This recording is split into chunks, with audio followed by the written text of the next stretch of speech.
Los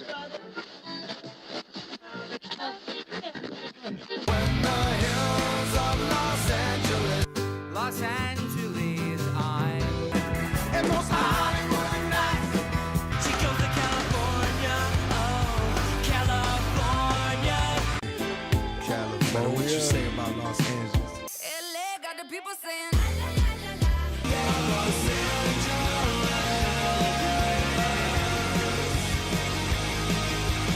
You're listening to Corner of the Galaxy on cornerofthegalaxy.com.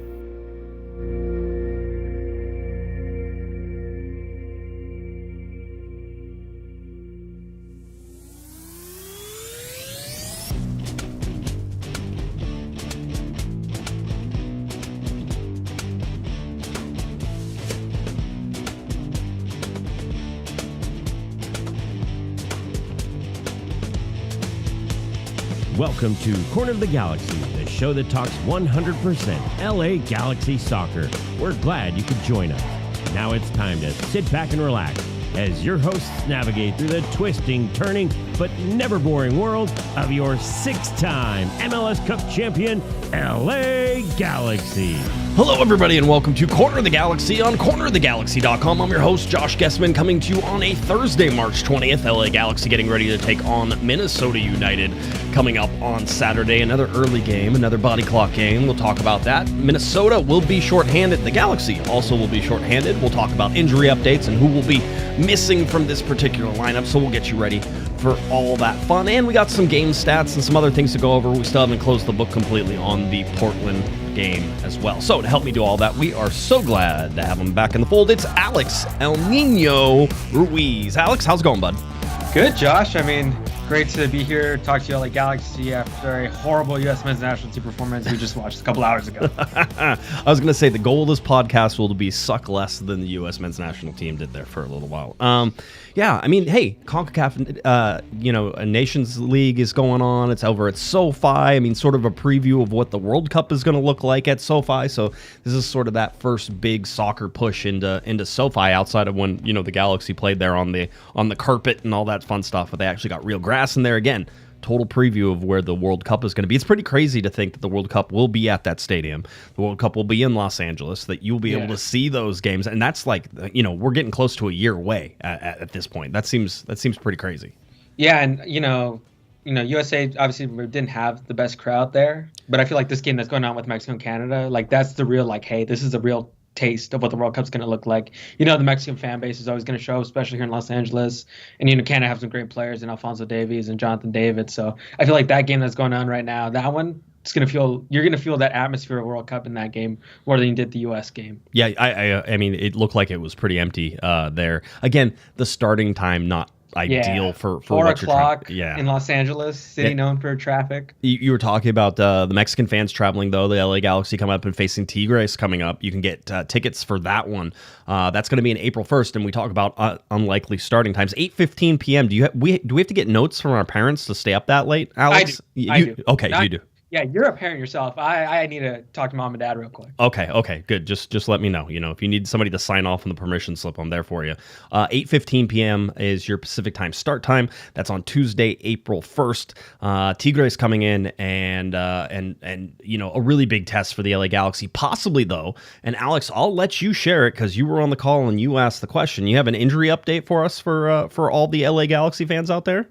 Yeah. So today I talked to Greg Vanney. Obviously, the Galaxy without Ricky Puig this year and also without Joseph Paintsil's start season, he's been dealing with the thigh injury. But talking to Greg Vanney today, he said that Paintsil will be back in full training this upcoming week, and he anticipates that Paintsil will be ready for next week's home match against Orlando City. And the game after that is the game against Tigres. So, yeah, basically you're going to be getting a fresh Joseph Paintsil going up against Tigres, both here in Los Angeles and also in Mexico. So what a great reinforcement for the LA Galaxy to have ahead of a tough game in the CONCACAF Champions Cup. Yeah, other news on that front was that Diego Fagundes is quote unquote okay, right? That's what Greg Vanney said. By the way, if you go 90 minutes but there's something wrong with you, you probably I know Diego Fagundes would play hurt like no problem. Like he'd be one of those guys who's like, yeah, I got a problem and I don't care and I'm just gonna bail through it. But if you go 90 minutes on carpet up in Portland, I would imagine that you're definitely on the I'm feeling okay side of things more than you're like I'll never be able to walk again, right? So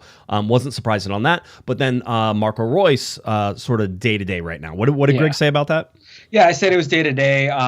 Obviously, he's going to be questionable heading into this game against Minnesota. But we know, as we kind of saw, I think the last home game, just the tape all over Marco Reus's leg.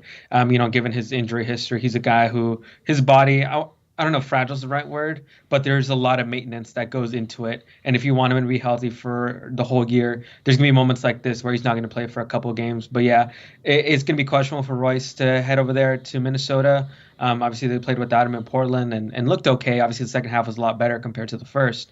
But Marco Reus is questionable and day-to-day for this game. So see, there you go. Look, a lot of times I get yelled at because I bury all the news portions of stuff like later because I want you to dry in. Wanted to tell you that stuff right up away. That's what we're expecting as the LA Galaxy head over to Minnesota. We'll talk about some other guys who won't be there for other various reasons, but we'll wait for that for just a little bit. I mean, the big talking point through this whole week here is one, Alex, that the LA Galaxy actually have a chance to train today. Right? They had a chance to train this week. There was no midweek game. They didn't have, they took Monday and Tuesday off, right? Game on Sunday. They took Monday and Tuesday off, back sort of, doing all the stuff they need to do on Wednesday.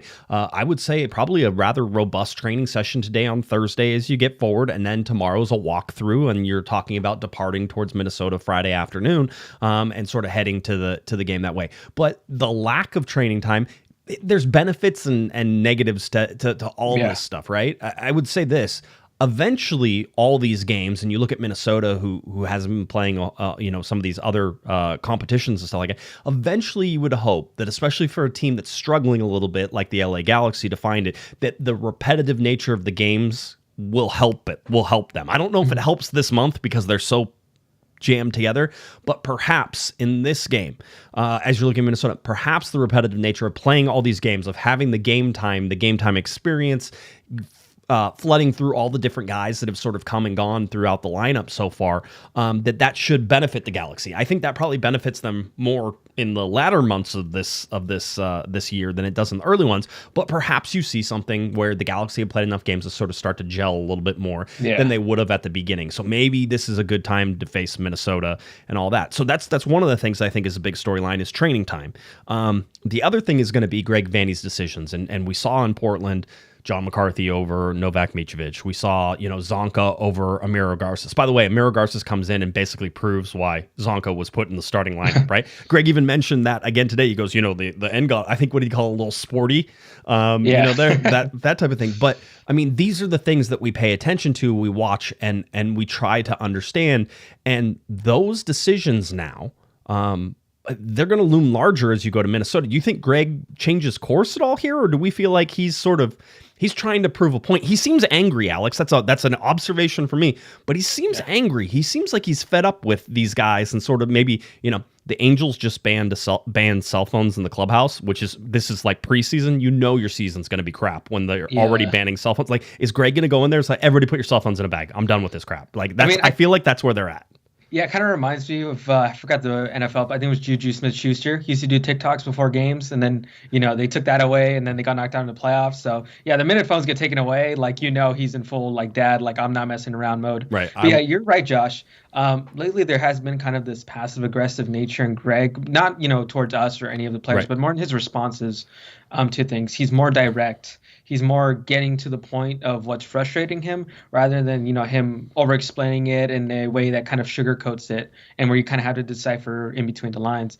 He's getting straight to the point with what he's saying. And I think, Greg right now is just frustrated, like you mentioned right now, due to the lack of training, because you can watch film and all you want, but the lack of reps, the lack of being able to build out chemistry during training where you can learn possessions of play, where to be when the ball's in this spot, especially for a team that has a lot of new guys stepping up this year compared to last year. And I think also that frustration that hey, guys like Amiro, we want him to take the next step. We want to be able to see, new players like Nascimento, start to get their area. Lepley as well, right? He kind of wants to see these guys be able to elevate their games, be able to kind of show what they can do. And I think right now, given obviously the poor start to the season, given the frustrations there, and you can't control the injury crisis that they kind of went through earlier in the year. Like I feel like all of that, is kind of getting into Greg a little bit. But again, it's not like he's angry towards us. It's kind of just like, all right, I got to deal with this again, kind of mood that I'm getting. I don't know if you were reading that from Greg as well. Yeah, I think there's something to. I was listening to Landon Donovan talk about trying to win back-to-back championships, and he said one of the greatest accomplishments in his MLS career was winning in 2012 after they won in 2011, because there is this sort of need to be like, and I think it even comes from fans. I think it comes from reporters, podcasters, whatever you want to say. There's this sense of, okay, championship, everything feels good. Okay, nothing hurts. Everything's good, but there's like this little bit of let off. And the problem with Major League Soccer is that there are 30 teams all capable of winning MLS Cup, and there can't be any let off. And if you let off even just a little bit, you have problems. Not only that, stack that against the fact that Greg had to, reroute the roster, and then the guys that they wanted to have, the guys that they wanted to have in got injured, right? And so then you have this, and again, I'll say this because I've had this conversation. The Galaxy absolutely 100% prioritized having people ready for the beginning of the season. They wanted the team, but that was their goal last year too, was to have everybody in and set for the beginning of the season, because they knew that CONCACAF Champions Cup was coming up. They knew that it's now important in Major League Soccer to start well, and so they prioritized getting everybody in, all their replacements, everything before the start of the season. As you can see, there's teams out there making moves right now, right? There's things that are sort of still progressing because that transfer window doesn't close here for a little bit. And so there's this idea, or at least there was an idea in Major League Soccer, and I think the Galaxy sort of went against that idea, and successfully last year, which was you can always improve your team in the summer, right? That's whenever you can make the changes and do all the things. Well, the Galaxy said, no, we want our team here now because we think that's going to benefit us. And last year it did. So why not go to that well again, especially if you have to retool like they did? We want our team in now. Well, then you get the injuries, right? You get Paintsel, you get Sanabria, you get Cuevas, you get Yamane. Let's see who else was injured there for a while, but Ruiz now is a little bit hit and miss, right? So you're trying to balance all these things and get it back, and you knew you were going to be without Ricky Puig, right? So that's another thing that sort of puts you in there. So for me, the Galaxy prioritizing that was the right move. It just now, like somebody told me that the injuries were the most oppressive they have ever experienced in the league, right? Like that type of thing. It was that many. 7 players, 5 starters at one point were out injured. No MLS team is going to be able to handle that. And if we go back and we look at some of the stats the Galaxy have right now, I think it's proven out that they aren't. I mean, this is not a good team. There's a reason the LA Galaxy are basically the shim under the table of Major League Soccer. They're jammed in there between the floor and the table, and they're holding up the rest of the table right now. And that's where the LA Galaxy sort of sit. So not surprising, but it feels like those challenges are a lot. I feel like Greg Vanney is frustrated with all of that and knows that this team can play better. And I think that there is something to that. Yeah, and the injuries are something he can't control. It's nothing that he has a say in. I mean, this team was going to be built around Sanabria to grow and develop, be the midfielder of the future. Now you don't have him for a couple of weeks, right? You had Christian Ramirez kind of, be a new guy up here. He hasn't been able to be up to speed. Greg said that, pretty directly multiple times when I've asked him about Ramirez. So you're seeing Barry out there, Nascimento being injured to start off his start of his career here. Like that's another thing where you're like, man, it would be really nice to have a different profile of a striker here as well. And I think the Paintsel injury really, really kind of just set everything back for the Galaxy, because you were going to have 2 explosive wingers. You were going to stretch the field basically as far as any team in MLS could do, because Joseph Paintsel is a killer on the left side. Gabriel Peck has shown to have that finesse, that speed, and that finishing ability on the right-hand side. Now every team is just collapsing towards Peck. Like he's being double-teamed every time he gets the ball on that right side. He's getting the ball too deep and not in too dangerous areas. So yeah, Greg kind of has to come with all these adjustments, all these tactical things, Parente and Lepley coming in, right? When you had Elijah Winder and Marco Royce and Sanabria in there, right? A whole midfield difference compared to the first game to the last game in MLS. So yeah, I can see the frustrations Greg Vanney's dealing with. And again, he's dealing with it in a responsible way and demanding more from players and demanding more from himself and demanding that this team just improves the level because, again, they are the reigning MLS Cup champions. And the other thing is, if you go watch his press conference, you may not even pick up on sort of the frustration.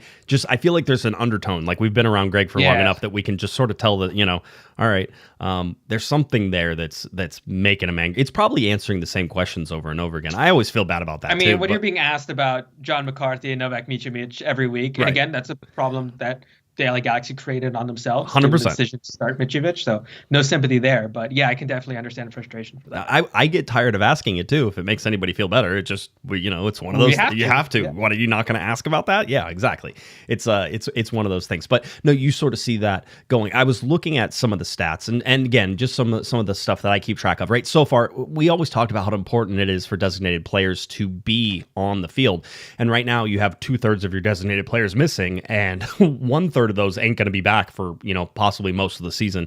I think August is optimistic. August, September, November, August, September, October. I always skip October. Have been since I was like 12 years old. But in that range of when Ricky Puig is going to be back. So this is what you're dealing with right now. Gabriel Peck playing every minute of every MLS game so far. I think he's played every minute of every game so far. I don't know that he's been pulled. I think he got a little bit of a break in the Herediano game, perhaps. Whenever it's coming out, but it doesn't matter because these are just MLS stuff that I track on here. But if you look at that, the Galaxy played 82.5% of their total available minutes from their designated players last season, and right now they're at 33%. I mean, granted, small sample size and not a lot. When Joseph Paintsel comes back, that'll start to be better. But also, I don't think we should expect, Alex, that when Joseph Paintsel comes back, he's a 90-minute player either. He's probably going to start out with 45, 60 minutes, that type of thing, and then you're going to work him back into being sort of one of those guys. So possibly the Orlando game coming back is a good time for him. I mean, some of these are hysterical. Just winning percentage right now is 0%. It is. And listen, as I said on the last game, Alex, I think it's better for LA Galaxy fans just not pay attention to the stats for a little bit, because this team isn't. Let them start to get their feet under them and then see if they can sort of come through. I get vibes of, this is going to sound bad, I get vibes of like 2023 with this team, which is it's a better team than they are, and the injuries are killing them. Yeah. But they're still not a great team. I actually pulled some stats from FOTMob today, and if you don't want to hear this, you might want to plug your ears. But just based on expected goals, right? They ranked 26 out of 30 teams with 3.7 expected goals so far. Right now, the only category where I saw them sort of be the best at, they're the best team in the league whenever it comes to accurate passes per match. That makes sense. Backwards passes, sideways passes. Yeah, the whole deal, right? So they're number one in the league. But whenever you look at big chances, the Galaxy have created 7 big chances so far. That's 26 out of 30 teams. Expected goals conceded, they are, and by the way, the lower you are, or the higher, this is like an air conditioning question. Do you turn the air conditioning up for it to get colder, Alex, or do you turn the air conditioning down for it to get colder? These are things that cannot be answered. Trust me, my wife and I argue about them all the time. But basically ranked 8 out of 30 for expected goals conceded. If you are 1 out of 30, you are the worst team in expected goals conceded, all right? So the Galaxy near the bottom of the league in that. 17 of 30 in saves per match, basically averaging about 11 saves per match.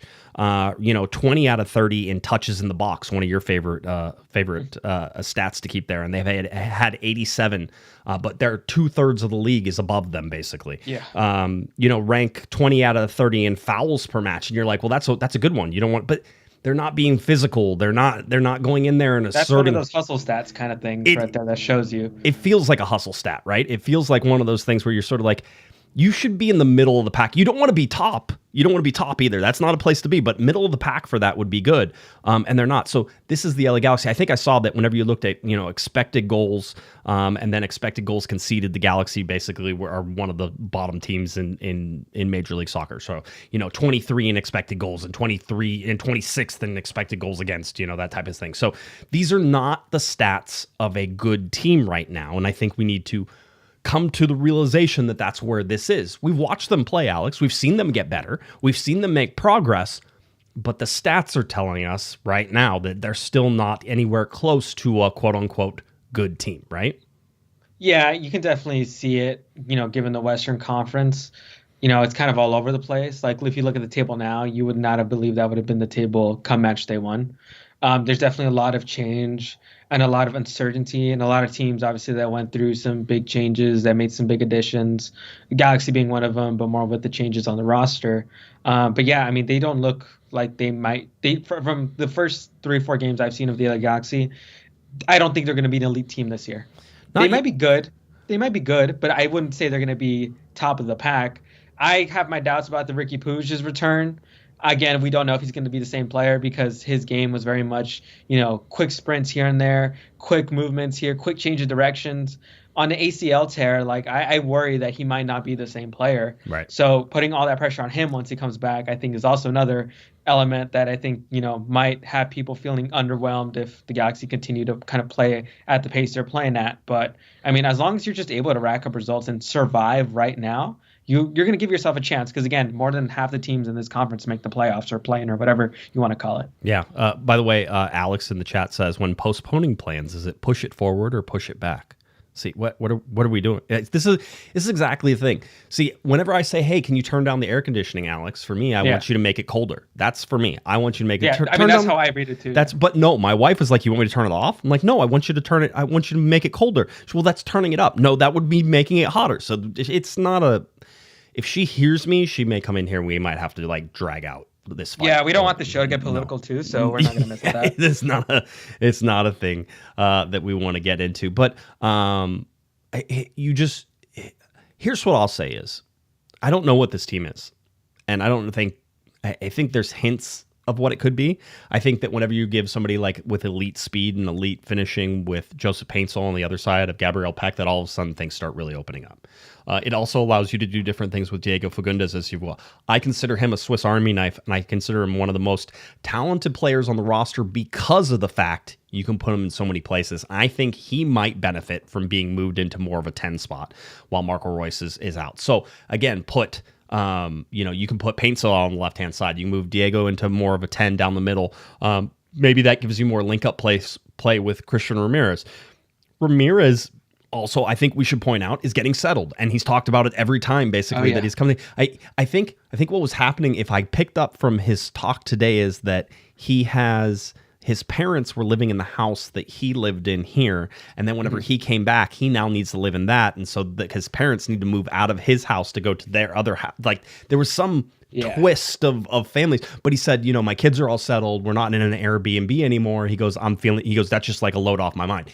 He seems like a guy who, again, he's being asked to play a different position than I think we envisioned whenever he first came on, because you got Peck on one side, you got Paintsel on the other side.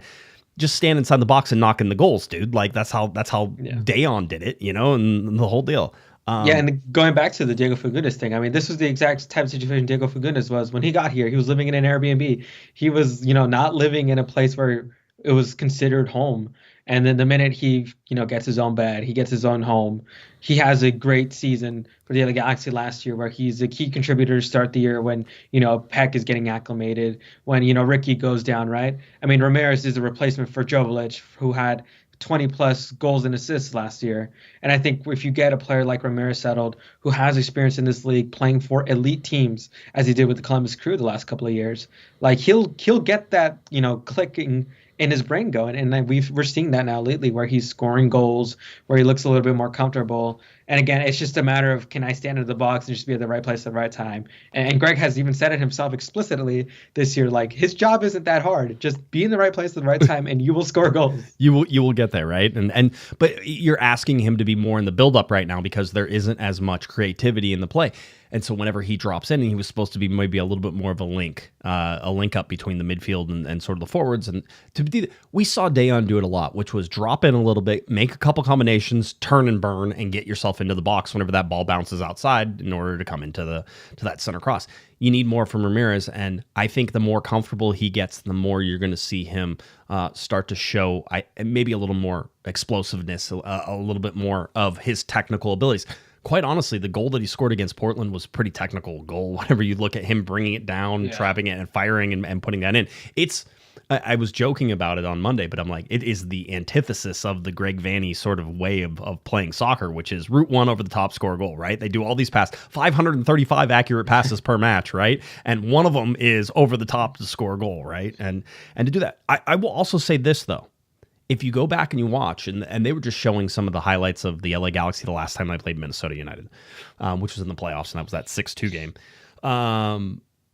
There were more direct balls in there than I think people remember too, right? And that is, you can get guys like Dayon running, you get guys like Paintsel or Peck running through, and if you can find them, and Ricky Puig, we used to argue about this last year, which is the Galaxy are actually a more direct team than people give them credit for. They do play direct, but it was usually direct through Puig in the center, right? Like 2 passes to Puig, breaks through, and then there's a goal on the end of his foot, off the pass. So they are more direct. I think they've lost a little bit of that with just having Peck up there. But if you bring Joseph Paintsel back, which they won't have for Minnesota, so we shouldn't get too far ahead of ourselves. But if you bring Paintsel back on that left-hand side, I think that creates more problems for people. And also, I mean, this is super simple, but whenever you have 2 elite goal scorers on the field on each wing, it causes problems for the defense. So you can't just shade over to Peck the entire time you do it, and they're going to find Paintsel on the other side. So it's one of those things that we have to continue to watch. Tim, by the way, $10 super chat says, "Hi guys, can you please wish my brother from another mother, Vic, a very happy birthday." Happy birthday, Vic. Hope you have a good one. Happy birthday, Vic.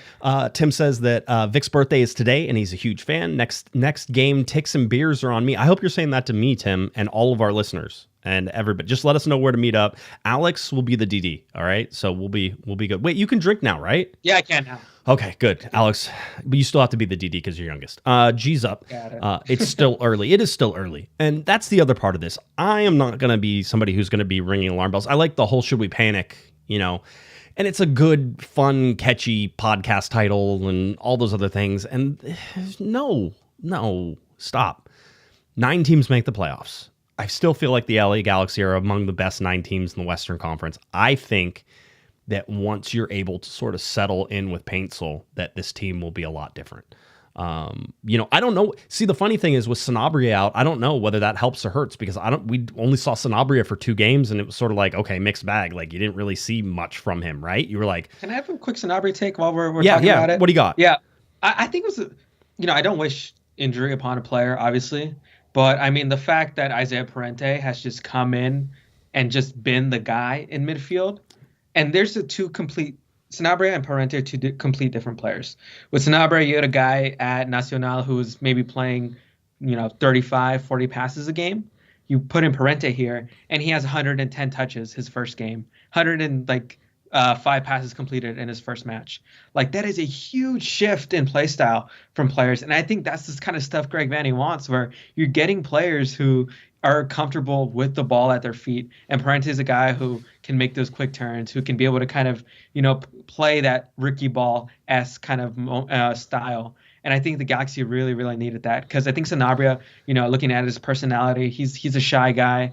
Obviously coming into a new country, right. Obviously trying to adjust to a new life here. It's going to take some time. And obviously the personal stuff, as we mentioned with Ramirez and Fagundes earlier, does tend to affect you on the field. So yeah, I think that Parente right now being the guy in the midfield, I think he's helped the LA Galaxy find this rhythm and kind of stop that losing momentum they had at those first 2 weeks of the year. So I think that, having Parente in the now is a, good bridge for, all right, we can slowly get Sanabria into their system. He can kind of get, because he's not playing games, he can kind of look at the film more, talk with the coaches more, and kind of be able to be more of the Mark Delgado type player that the Galaxy envisioned when they signed him to be as the season goes on. So I think right now with how Parente's going and Sanabria, I think he needed this break in a way to kind of get his feet acclimated to what the system wants, because this is a completely different style of play compared to how he was playing back in Uruguay.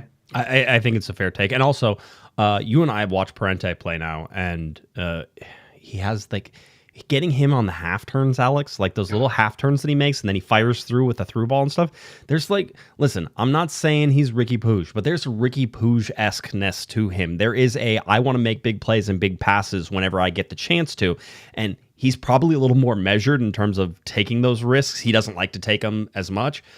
But if I'm Greg Vanney, I'm like, dude, let it fly. Let's make sure the defense is in a good spot to recover, but put those through balls in over and over and over again, because he seems like one of those guys who can break lines. He seems like one of those guys who can cause problems for other teams. And you say that from a guy who puts in all these touches, who does all these things, who, a lot of little touches, a lot of movement, a lot of running.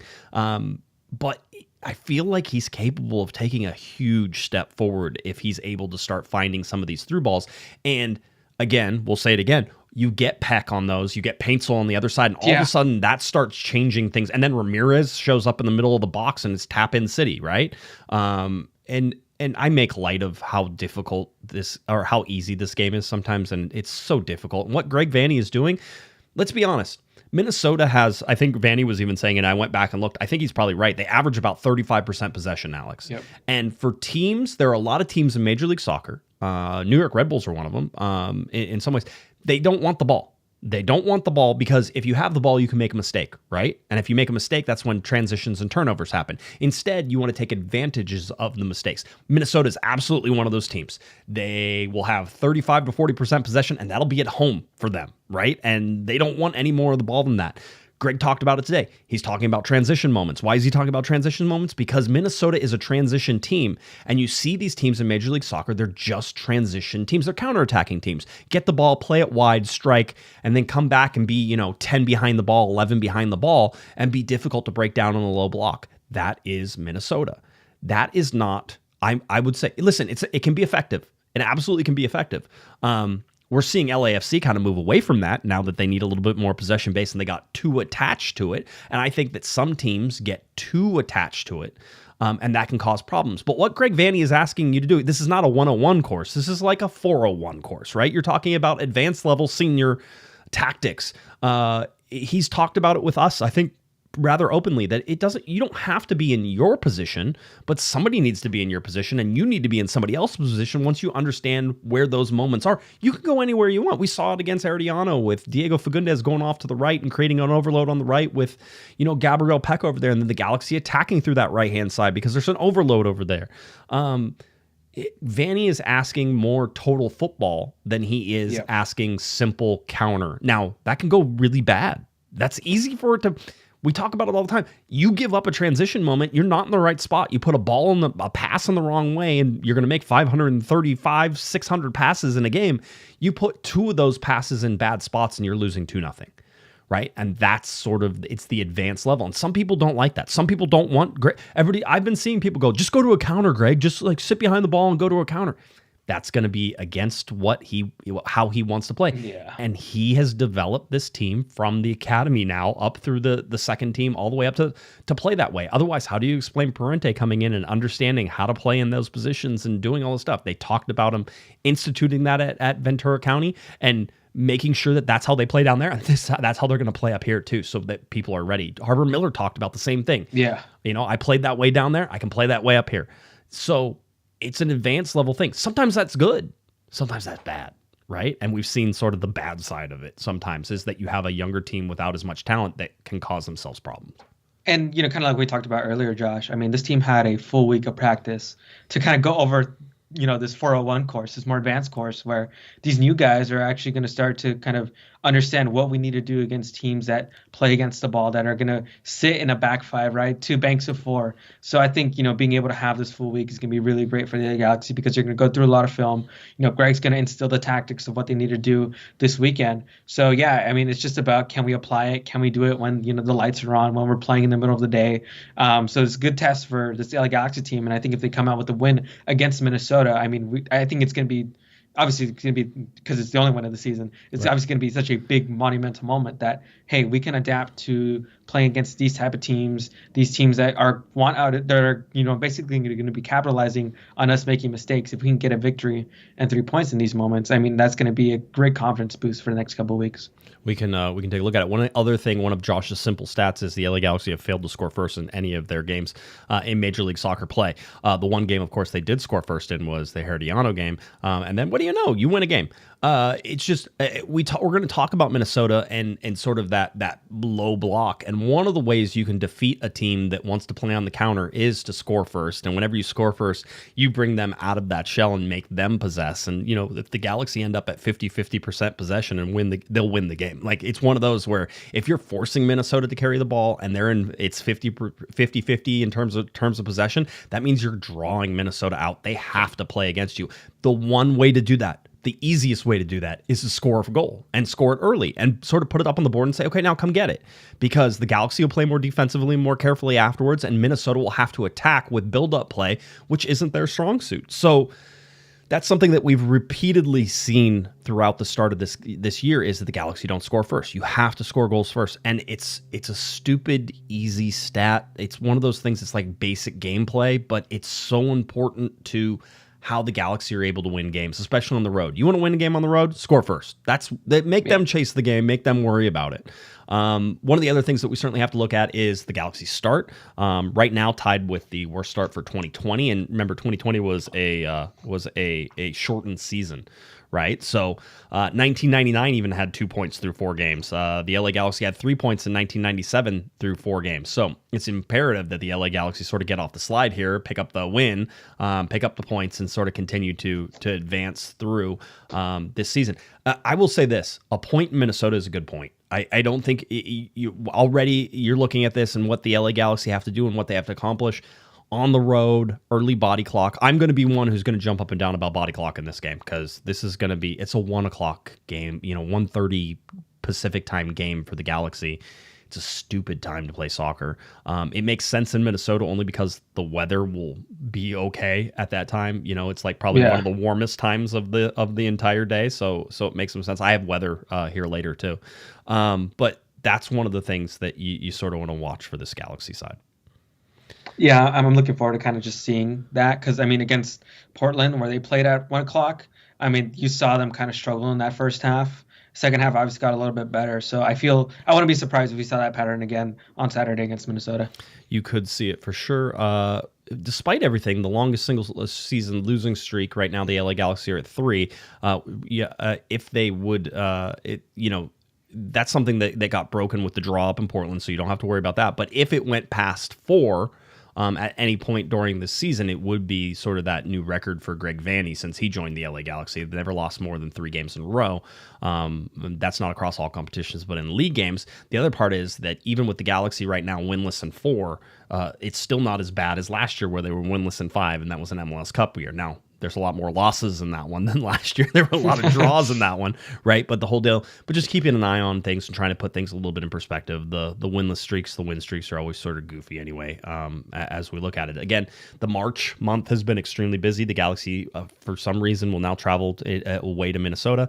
So you've had away games in Vancouver. You had away games down in Costa Rica for Herediano. You've had an away game now in Portland. You will have the 4th away game of the month now in Minnesota, and then the LA Galaxy will return to Dignity Health Sports Park to take on Orlando City on Saturday, March 29th, the first 7:30 Saturday night game that we've had. And right now, I believe the first Saturday game the Galaxy are playing will be for this Minnesota United game. So that'll be something. They're on a Saturday schedule now, which might be a little bit better for them, the whole deal. But again, the Galaxy will travel over 12,000 miles this month and 28 hours traveled. So it's a long time. And insane. And the crazy thing is that if we look at the schedule coming up, you got this March, and that finishes off March. But then you go to April, and it's, we have Real Salt Lake in there. But before that Real Salt Lake game, there's a home game to Tigres. So home game to Tigres, Real Salt Lake, away game at Tigres, and then back for hosting a home game against Houston, then away to Austin, then home for Portland again. So you're getting Portland out of the way in the first 2 months of the season. You're not going to play them anymore, which may be good, may be bad. Whenever you look at what Portland could become, as they have some new pieces they're trying to work in some stuff. But the schedule feels unyieldy and punishing, and everything that you don't want a schedule to be right now. It feels like that's what's happening for the LA Galaxy. I think it's worse because the last 2 years we've been so used to that Saturday 7:30. So you kind of already knew your schedule was set, right? Had your Tuesday, Wednesday game. Now, obviously, we have games on Sunday nights. We have games Saturday and Sunday afternoons. So it kind of just puts everything in a flimsy, where now, because, Apple had wanted to have all the games in one time, in one day, everything was kind of just like you could take care of it, you could arrange it. Now there's just so many more variables, so much different things you kind of have to account for. So yeah, it kind of definitely throws a wrench for a team that's been so used to kind of having this set schedule and basically working around these 2 days of the week. So yeah, that's definitely another kind of obstacle Vanney and the coaching staff have had to kind of deal with this year. Yeah, it feels oppressive. For sure. Again, the LA Galaxy taking on Tigres. That game will come up on Tuesday, April 1st, 8:15 p.m. is your kickoff time. Yeah, I know. It's late. You're looking at almost 3 hours travel time for Tigres, so there is something to that. A little bit of a time change, but they're coming down in altitude, which usually is just fine for them. And then it'll be away to Real Salt Lake and then away to Tigres after that. So that's sort of what that schedule sets up and how that goes. We look at the standings right now, Alex, and it's Miami at the top in the Eastern Conference with Philadelphia right behind Columbus, Charlotte, Nashville, Chicago, New York, Cincinnati, and DC. Those are your playoff teams right now. And then it's Vancouver. Vancouver undefeated, 4 games, 4 wins, 3 points each time. That gives you 12 points. And they are flying right now, 100%. Maybe that means something for the LA Galaxy. We'll talk a little bit about that here in a second. But then San Diego right behind them, another team the LA Galaxy played. Oh, and then St. Louis. Yeah, St. Louis, all the top 3 right there. Top 3 right there. There's your teams. The only one that they've drawn so far is Portland, who was in 12th. And so on the road there, a point is not horrible, but now you'll get that return leg with Portland coming back into the LA Galaxy in April, and you'll get to sort of sew that up so you can win a series there if you're paying attention to it. One of the things that we were talking about just in MLS is the longest winning streaks to begin a season in MLS history. It's the Vancouver Whitecaps. Why do we point this out? One is because the longest winning streak to begin a season in MLS history is the LA Galaxy in 1996, which is also BS because they had shootouts and all that sort of stuff. So the 8-0-0 record for the LA Galaxy in 96 is the top one there, but Vancouver now is halfway there. So they're 4-0-0, something to pay attention to. But again, that was the LA Galaxy's opponent, right? They're on fire. They started on fire. Everybody's been watching them. So it's something to pay attention to. Longest shutout streaks to begin a season in Major League Soccer history. That would be St. Louis, who have not allowed a goal yet in their MLS days. So you're looking at a San Diego team that's in second place in the Western Conference. You're looking at a St. Louis side that is in third place and hasn't allowed a goal in Major League Soccer at a Galaxy opponent. You're looking at Vancouver, who started 4-0. Now, there's 2 ways to look at that, Alex, at least in my mind. There's 2 ways. One that says, oh, well, the LA Galaxy just ran into some buzzsaws early in this season, and maybe that'll even itself out whenever it goes. Or the LA Galaxy were speed bumps in these games for these really good teams to just run over and go. Like, it wasn't even much of a slowdown. They just cruised right over. You know how some speed bumps, the faster you go, the easier it is to just get right over it? Yeah, maybe that's what the LA Galaxy are. Maybe you just need to go run over them real fast, and then they're an easier thing to do. So there's 2 ways. You could say the Galaxy are bad, or the Galaxy are not a great team, but they're not as bad as what their record shows just because they've been running into some buzzsaws. I don't know where I sit on that, but I at least thought it was I sit on the ladder on that because, again, this team is dealing with injuries. They're dealing with new players. If this was the 2024 LA Galaxy and you had that same roster and they had these results, then I'd be like, yeah, right now it's a bad team. But given the fact that all these other variables are into play, like I'm not gonna sound the alarm bell, right? I'm not gonna put everything on lockdown and declare that it's pandemonium, that the LA Galaxy should blow it all up, right? Right. But yeah, I do think that this team does need some patience, does need some time.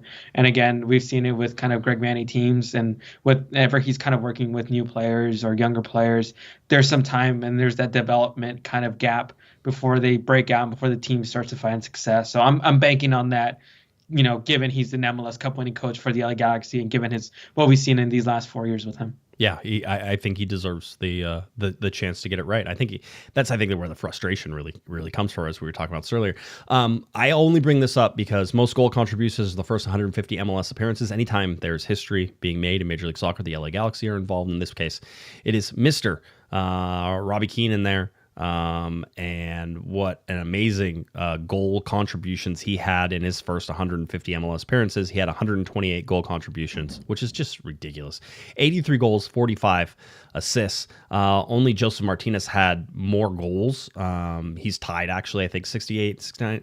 83 with Roy Lassiter in there as well. But again, more assists, right? So you sort of look at that. But what Robbie Keane was able to do, well, Hani Mukhtar in there now at 115 goal contributions through his first 150 MLS appearances, 67 goals and 48. But the King, Mr. King, right there in second place behind Carlos Vela, 137 goal contributions, 78 goals, 59 assists for Carlos Vela. So that's sort of, there's always LA Galaxy history anytime you go anywhere in the league, and I always like to point that out. Alex, we have talked a little bit about Minnesota, and we have mentioned, I think, at the top that they were going to be shorthanded, but the Galaxy, before we get to the Minnesota shorthanded, the Galaxy will also be a little shorthanded. I will just say this. It's a good thing Miki Imane came back whenever he did, because the LA Galaxy would be in a world of hurt, as Mr. Harbor Miller, the teenage superstar over there, has been called up to the U18 U.S. Youth National Team, and then Ruben Ramos Jr., also a staple sort of in these early days for the LA Galaxy, got called up to the U20 U.S. Youth National Team for training camp in Spain. So you had Mr. Harbor Miller will not be there for this game coming up this weekend. And so he'll be gone. And then Ruben Ramos Jr. also gone. So the Galaxy get a little shorthanded, however, in places where they currently have some cover. So I think they're okay in that, right? Yeah, I mean, you have Miki Imane back. He's a solid guy. He'll definitely be able to hold his own there. And obviously with Ruben Ramos, depth piece, got some minutes here and there this year. But, I mean, you got Nascimento back in the fold, right? And he can kind of play as maybe that advanced midfielder or that 9. He's a pretty versatile kind of player. So I think, good for these young guys to continue to be on the radar of the youth national team. And, Harbor Miller, he's going to be a good MLS player. Like, he's already showing those traits. He's showing he's a dog. He's showing he's, going to hustle. He's going to do all the right things, right? He's got a motor on him. So I think he's definitely going to be able to claw his way into any MLS roster during his career. Cause I mean, he has that confidence. He has that swagger. He has that ability to kind of just be like, I'm going to take over, and I'm have that confidence to do the right thing, to make the right decision. And it tends to work most of the time. I mean, he's been very influential down that right-hand side. He has. There's the Harbor Millers, the Tucker Lepleys, the Parentes, the Isaiah Parentes in there as well. Just the confidence they've exuded in a short amount of time is pretty fun to watch. Nascimento, though, we saw just like this brief little sort of cameo for him. I'm not sure I have a feeling on him one way or the other yet, but I'm interested to see if he gets more playing time against Minnesota as he sort of starts to build out that resume. Greg talked about him a little bit today. I think somebody asked him about what he saw from Nascimento coming in. Maybe it was Rob at the end there, but it was Damien at the end. Was it Damien? Yeah. Damien. It was a good question, because I'm sort of in the same thing. I don't know that I've seen enough, and I don't know that Greg's seen enough. Yeah. It's sort of one of those things. As I joked about on Monday, he looks bigger than I thought he would. Like, he looks like he's small, and then you see him out there playing. Like, oh no, he's a pretty big guy. I mean, for you, Alex, he's like 2 times the size of you. So I mean, everyone's a big guy for me. So this is true.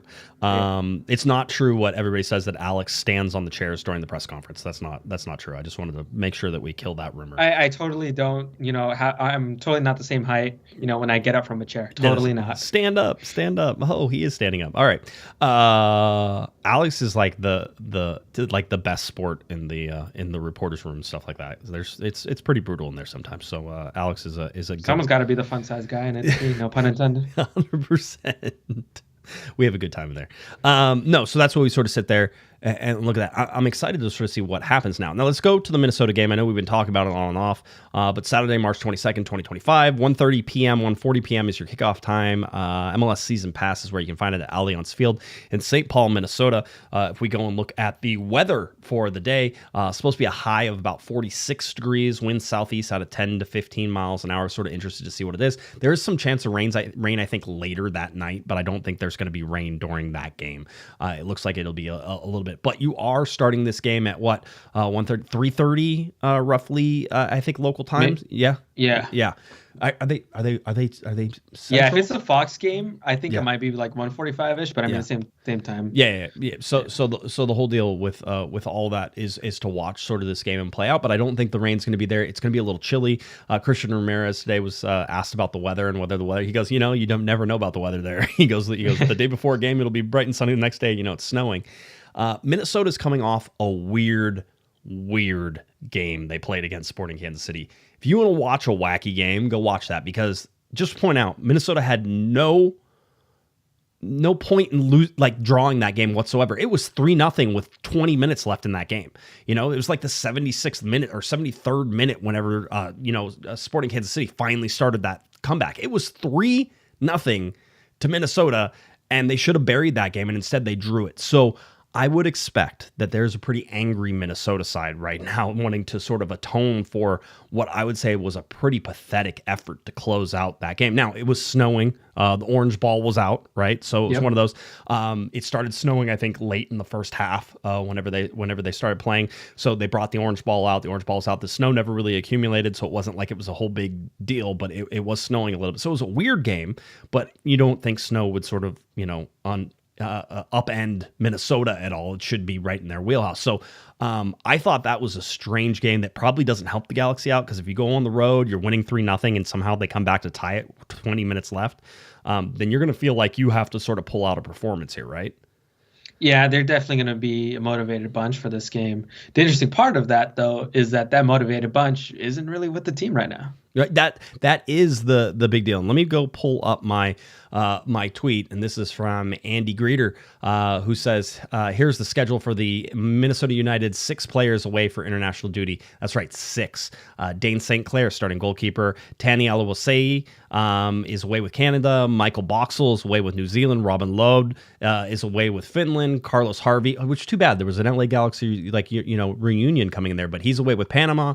And then they loaned out Alejandro Brand with Costa Rica. So they got like 5 guys realistically who are in there. But those, some of those guys, Lode, Carlos Harvey's been playing, Michael Boxall's been playing, Dane St. Clair's the starting goalkeeper, Alawasei has been playing some minutes. So they're hurt. This hurts them 100% as we go back and sort of look at what they were able to pull off in this last game against Sporting Kansas City. It feels like, Alex, you asked this question, but it feels like the LA Galaxy should be licking their chops right now. Yeah, we were talking to Christian Ramirez earlier today, and I basically asked him, like, hey, you guys are going to be basically at full strength. This Minnesota team is going to be missing a lot of their players. This has to feel like an opportunity, right, where you guys can jump. And obviously, Christian Ramirez, being a professional player, gave the professional answer, which is like, hey, we're not going to look over any team. We're obviously going to take every game seriously. But I'm pretty sure in that locker room, that team knows they need to at least get something out of this game. You're missing your starting goalkeeper. You're missing a starting level striker. You're missing Michael Boxall, which is a strong, big center back, a big presence in that back line, alongside Carlos Harvey, who had been a key player in the back line of Minnesota. So, yeah, there's going to be some changes for this team. But when I talked to Greg Vanney and asked him that question later on, he mentioned, hey, this is a team that's going to stick to its principles, which is, as you mentioned earlier, Josh, playing with 35% of the ball, right. Wanting to attack on counters, wanting to be physical, wanting to kind of add that element where they're not going to be pushed around easily. So you're still going to have that philosophy there with that Minnesota United team. However, though, Minnesota's not going to have those game changers. They're not going to have the players that are, going to have these great individual moments. They still have Kevin Yeboah, who's a great player, and we saw him in that playoff match where he had that insane goal right after the Galaxy goal. So he's still a player to watch. But again, he's not going to have that supporting cast around him to help him get the ball into dangerous spots, to help, be another threat for, because again, these are obviously professional players and they're players as well, but they're not a starting striker that like Oluwase, who's off with Canada. You're not Robin Lod, who pulls the strings for this team. And again, you're not Boxall or Harvey, who are, the defensive anchors on that side as well. Yeah, it's important to know, too, that Minnesota really likes to put that back 5 into play, right? So a back 5, you're talking about a team that stacks 8 players in 2 rows, right? And really can sort of make you feel like you're playing against a wall. Having 5 in the back is always more difficult whenever you have, attackers, but it's about moving. It's one of the things I think the Galaxy have actually been doing okay in the last couple of matches, which is creating movement and creating off the ball movement. And so that might sort of lead us to space here, Alex, but it's been the finished product all the time. The expected goals are what they are, for this team, but it's just the Galaxy haven't been able to put stuff in the back of the net. Doing that first, causing Minnesota to come out, causing Minnesota to doubt themselves early is super important in this game if you want to get a win. If you're trying to get 3 points, you got to score that ball in the first 15 to 20 minutes and make them think that this is going to be a long day. You kind of want them to have flashbacks of the playoff game. And that's the other sort of factor of this. The last time these two teams played, granted, Greg mentioned they did play each other in the preseason, and it was chippy in the preseason too, if you remember all that. So I would imagine this is going to be a chippy game as well. But there's going to be a revenge factor in this, and there's going to continue to be a revenge factor until Minnesota can play the Galaxy in the playoffs again, and then there's going to be a really big revenge factor in all this. So there is sort of these undercurrents of different storylines that are sort of hitting. Minnesota United is short-staffed for this game. Minnesota United is coming off a bad draw, a really bad draw. You can't be up 3-0 with about 23 minutes left and tie that game, right? It's those games that feels like a loss, right? Like you got a draw paper, but you're always going to remember that as a loss. It 100%. It's like we were up 3-0, we lost. You're like I don't know how you're not like very upset. Nobody's talking on that bus ride to the airport, right? There's not a peep. The headphones are in, the phones are on silent. You're not watching YouTube videos. You're listening to moody music as you head back, as the rain drips, as the snow drips down the windshield on the bus, right? That's how they got to go home and pour salt on the driveway. Like that's got to make it even worse. You got to shovel your own driveway. You get home, your wife's like, "Hey, I know you guys just blew a 3-goal lead, but how about you blow that driveway out there too?" That type of thing. So it's a tough one to sort of handle for them, and I expect a reaction. I expect a reaction for that. I expect a reaction for the playoff loss. I expect a reaction. Bottom line is that in Major League Soccer, when you lose those top guys, Alex, what did we see with the LA Galaxy? We had guys step up like Harbor Miller, Isaiah Parente, all these guys who sort of take steps forward, and you're like, oh, well, these guys want to play. Like Miguel Berry right now is always like the redemption story. He's always plays like he's like he's running out of time, right? Little Hamilton reference there. I mean, he's got like chance at the stadium now calling for him, so I mean, he's extra motivated now. He's got to be the most confident dude. We got to get him on the podcast. I'll just let him take the whole podcast. I don't even need to be here for it, quite honestly. But no, you'll apologize for comments from last season to Miguel Berry? No, we won't. What did I say? I forget what I said. It was bad though. I remember saying it. Yeah. I think it was about a dead Pele. Yeah, a dead Pele. A dead Pele was still better score than Miguel Berry. I believe that's what it was. I think you're right. I was. I listen to this podcast whenever I'm not on here, like when I go to the gym. Right. So when you said that, I like dropped my weights and like just started laughing on the bench by myself, hysterically, looking like a maniac. You screen capped it, shouted over to Instagram for Miguel Berry there. No, Miguel. I mean, Miguel Berry's like one of the most confident guys. Right. We talk about decisions Greg Vanney has to make. This is one of those decisions. Miguel Berry over Christian Ramirez. Right now, I think with the way Ramirez has sort of played in the last two games, you start him against Minnesota. I would. And then let Miguel Berry be the firefly off the bench, right? Make him start those fires. He comes off the bench. He causes problems. He does all the things. Hopefully the Galaxy are winning. And when the Galaxy are winning, Miguel Berry is a great striker to have because he's just annoying. He's up there just annoying you. He's closing down angles. He's chasing all the balls. He's making you get rid of the ball faster than you want to. He's trying to close down passing lanes. So I think that's something. The other question that we have to answer, and it was certainly one that I think Adam was talking about, but who's the starting goalkeeper? Adam, $2 super chat. Who's the starting goalkeeper for this game coming up? I know where I would be.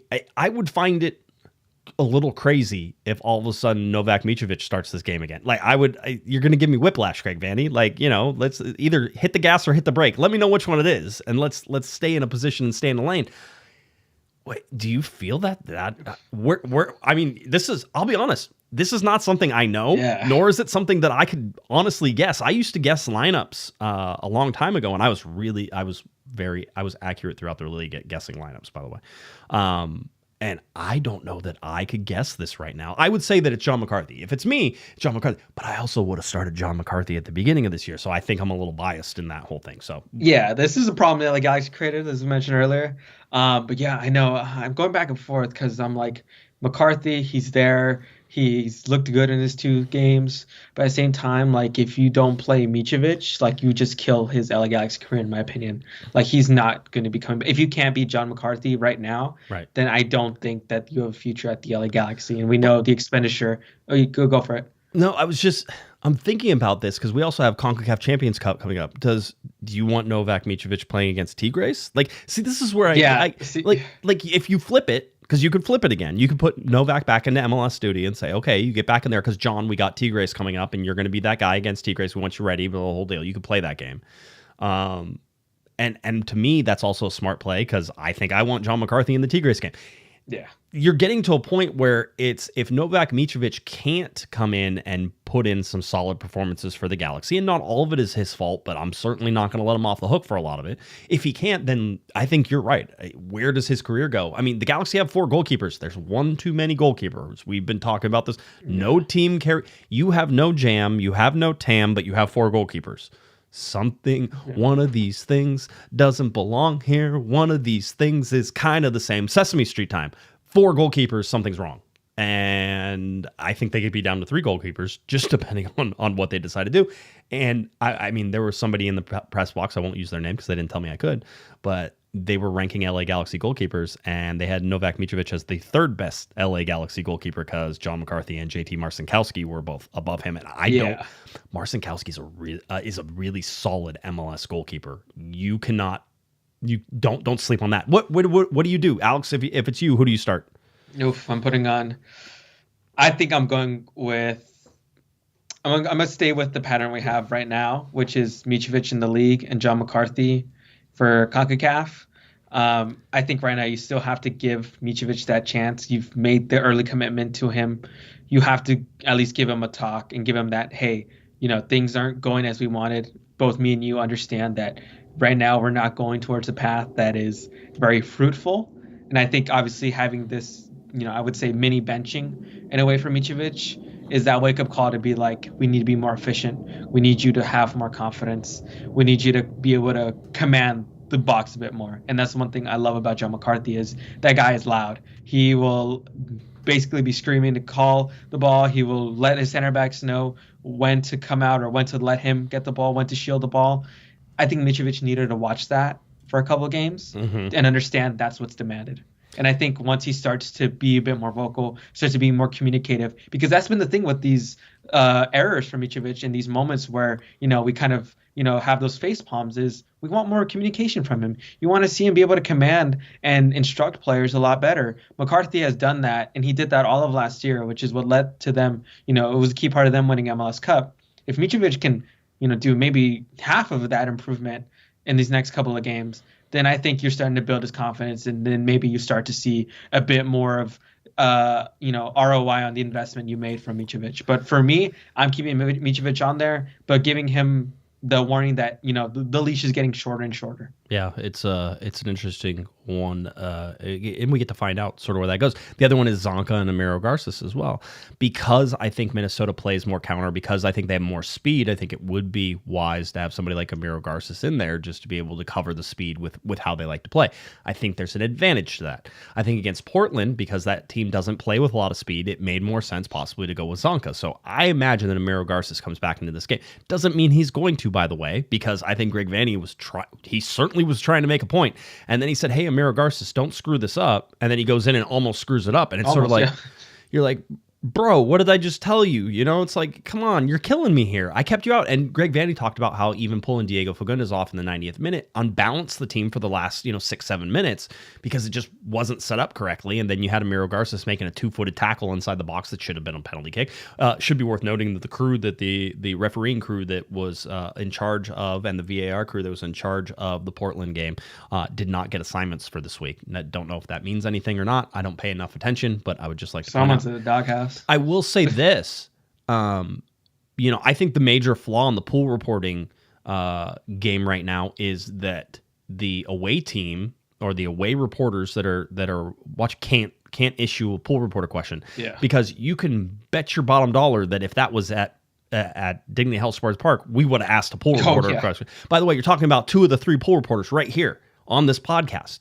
A lot of political power right here, guys. That's right. And I take it, by the way, I've always said this, it's the most serious thing I do in Major League Soccer is being a pool reporter. And I take it extremely important. So of course I would ask that question.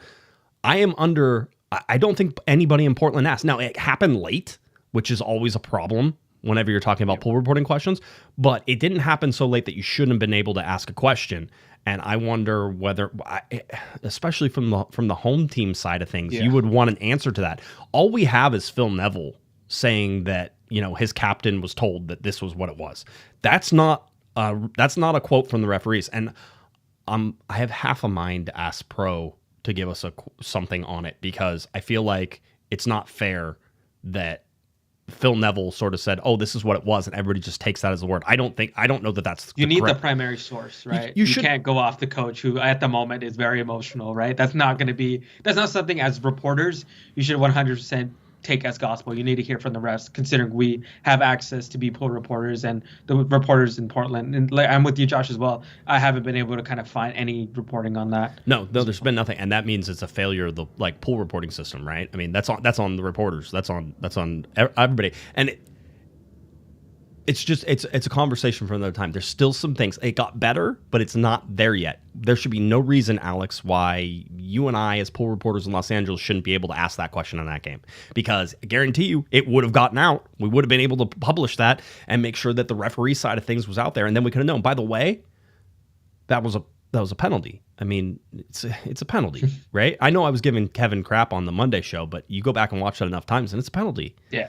And Portland should be irate, about it, and I have no problem, but still, like, get the actual source. So anyway, that's in there. The actual referees, I think Chris Penso was in the center for this particular game, and then that leaves what? And Kevin Stott is on VAR. See, it doesn't get any better than that, right? Okay, so Adam, $5 super chat shared that with us. Hey guys, referees for Saturday will be Chris Penso, and in VAR is Kevin Scott. So that's where we set off on there. D Ratings has this game as a 43.4% chance for Minnesota to win, Alex, a 30.4% chance for the LA Galaxy to win, which is not bad on the road, right? And a 26.2% chance of a draw. So if you sort of put this in, I always thought this is the optimistic view of things, certainly, but you add 30 and 26, and that's 56, right? 56% chance the LA Galaxy get out of this game with a draw or better. That's what that's telling. Yeah. I think I would like to. That's not a bad place to be whenever you're looking at the LA Galaxy for this. So let's see the over under. I was sort of looking into the Galaxy plus 252, Minnesota plus 104, draw plus 252. So a Galaxy win or a draw. You bet both of those. Those would probably be a pretty good, solid bet. Yeah, those are good numbers out there. Yeah, that's not bad at all. So, it's one of those. If you're betting the numbers, I think the LA Galaxy or the draw, or actually bet both of those, might be a good place to be. But having said that, I mean, this is still Minnesota's game. They're at home. It's cold. They're going to have their home fans. Game. Yeah, early game. Early game, body clock, and so we all know that whenever Josh talks about body clock, it's about where like your body is coming from. They're calling body. The NFL is always huge on these. Like whenever they talk about games, it's a 5. That's a 6 p.m. body clock game. It's like, oh, okay. So for the Galaxy, it's a 1:30 p.m. body clock game. That's early to be playing a game. These guys talk about playing in the afternoon, and there's been no rhyme or reason to the starts for the LA Galaxy so far in terms of the times. They've all been early games, and that messes with things too. But this one in particular, I feel like is going to be a body clock game. So watch that as this sort of plays out. Anything else, Alex? You want to give a prediction for this game? Yeah, I mean, just looking at the numbers you brought out, I have a feeling that it's probably going to be 1-1, maybe 2-2, I would see in my head. I just think that the Galaxy are obviously going to have a little bit more of, talent advantage given who Minnesota's missing. But at the same time, I do believe that, if you're going to play direct like Minnesota is, I think the Galaxy are going to give one up. I'm just right now, not that the defense is bad, but I just feel like there's going to be a mistake-prone moment that happens. I mean, we almost saw it against Portland, right, with Ramiro Garces. I just think the Galaxy aren't going to get that out of their system this week, so I'm going 1-1. The big question is, can the Galaxy find 2 goals in this game, right? Like, if the Galaxy can find 2 goals in this game, they can win this game. If they can only find 1 goal in this game, they're either going to lose this game or they're going to draw this game. That's it. They need to find a way to create more than 1 goal in this game. And because, as you said, they're going to give one up. I agree. Greg Vanney even talked about it. He said, we need to be better defensively because we're not scoring a lot of goals right now, right? So we need to be like the least amount of mistakes that we can make, right? Makes sense. 100%. He's right. It is the offense right now that is actually the biggest problem for the LA Galaxy. It's not the defensive side, even though the defensive side, I think I projected out the goals. Let's see. Right now the Galaxy are projected to give up 68 goals, through their time. So, and score 17. They're scoring 1 goal every 2 games. All right. So, that's sort of where they sit. That's why it's the goal part of this. The goal part of this has to come into effect eventually. And you need guys like, you want to talk about sort of the it's not even an underdog story, but you want to look at somebody who's going to score goals like Diego Fagundes. You need to get one from him. Gabriel Peck is going to probably either create one or score one himself. He's going to be either an assist or he's going to score one. He's going to have like 6 shots this game. So yeah. Take the over on his shot total for the game. He will. And I think that's what you need. But it's about who's going to score the other goal. And that's what the Galaxy. And Herediano, they were able to open up the field enough. Again, not to be mean to Herediano. They're not Minnesota. Minnesota's a better team. And Herediano, I don't know how Herediano got away from Real Salt Lake, quite honestly. That just seems like, that was a weird series, that whole series. CONCACAF, man. That's it. That's exactly it. So, that's what we got. Okay, so my guess then, my prediction guaranteed to be wrong, is 1-1. I know that sounds boring and stuff like that, but here's the whole thing. Tell me who's going to score goals. I've been saying this for most of the year. Tell me who's going to score the goals, and I will give you an LA Galaxy win. It's going to have to be somebody like Diego Fagundes. It's going to have to be somebody, Julian Aude is somebody who might score a goal, right? I mean, because he's been great this last couple of weeks. He's been really good, and he's been finding himself in the box in places, and like he had the one finish against Herediano, and you're like, that's sort of something you need. You need him to find one, bounce one off the post again, and direct one off the post, and it goes in again. So that's where we sort of sit with this game. I just show me who's going to score the goals. If you can start getting the Galaxy scoring 2 goals in a game, then they're going to start winning games. Yeah, that's on the offense. Joseph Paintsel comes back, maybe that starts happening. Then it's pretty easy. Gabriel Peck's going to score one, and Joseph Paintsel is going to score one, right? Christian Ramirez might. Then all of a sudden you're like, well, once Painsel's back, I can see 3 goals being scored because Peck's going to get one, Painsel's going to get one, and Ramirez is going to get one. That type of thing. I think that's where I'm at. Mr. Bravino, by the way, says take a shot. Josh said body clock. It is part of the COG drinking game. It should be part of it, like COG bingo. I don't know. What else do I say? No, don't tell me. Please don't tell me. I don't have the ability to be able to look at those things and not like have it completely screw with my head. It's been a long week for me already. All right. So I am good. So we lost our dog on Monday. So it's been a tough one. 16 and a half years with that pup. So she was a good one, and we put her down on Monday. So it's been a long week. So don't tell me all the things I say wrong. I guarantee I'll just be crying in a corner later tonight. So that's how it'll go. LA Galaxy facing off against Minnesota United coming up on Saturday, March 22nd. Again, 1:30 p.m., 1:40 p.m. Should be your kickoff time. The LA Galaxy will get a chance here to continue on the we didn't lose streak, at least, if they can get a draw out of that game and possibly start building some momentum. They'll come back to Orlando next week, and again, a full week off before Orlando on a Saturday night at 7:30. So keep that in mind as we go. Alex, anything else you wanted to touch on? No, just going to say in my expert analysis, as long as the LA Galaxy score more goals in Minnesota, they will be okay. That's what Bruce Areno used to say all the time. You and Bruce must think alike. That's how it is. It's a simple game. It's a simple game. The formations don't matter. Just score more goals than the other times. By the way, Patrick said in the chat room, Patrick is 100% right. I was talking about stats, and he goes, I like the stats that are on the table. It's good. It's called points, right? And so that's a pretty good, accurate representation of where the LA Galaxy are right now, too. So makes some sense. All right, Alex, tell people where they can find you, and we'll get on out of here. Yes, you can find me on X at ALXRuiz15. You can also find my written work and coverage of the LA Galaxy on thegalaxytribune.org. All right, if you're looking for me on all the socials at Galaxy Podcast, head on over to cornerofthegalaxy.com. I'll do another notes and quotes for the game coming up on Saturday, so look for that. And then, of course, on YouTube, Spotify, SoundCloud, all those fun places, Apple iTunes, Google Play Store, any of those places you can find a podcast, you can find Corner of the Galaxy. Tell your friends, tell your family when you continue. I am in negotiations right now for a live show coming up in April. I will let you know when that's happening, when we do it, but we are going to do that. All right, for Mr. Alex El Nino Ruiz, I'm Josh Pato Guesman. You've been listening to Corner of the Galaxy on cornerofthegalaxy.com. Have a great one, everybody. You've been listening to the Corner of the Galaxy podcast on cornerofthegalaxy.com. You can follow the show on Twitter and Instagram at Galaxy Podcast. And be sure to check out and subscribe to iTunes, Stitcher, and Facebook by searching for Corner of the Galaxy.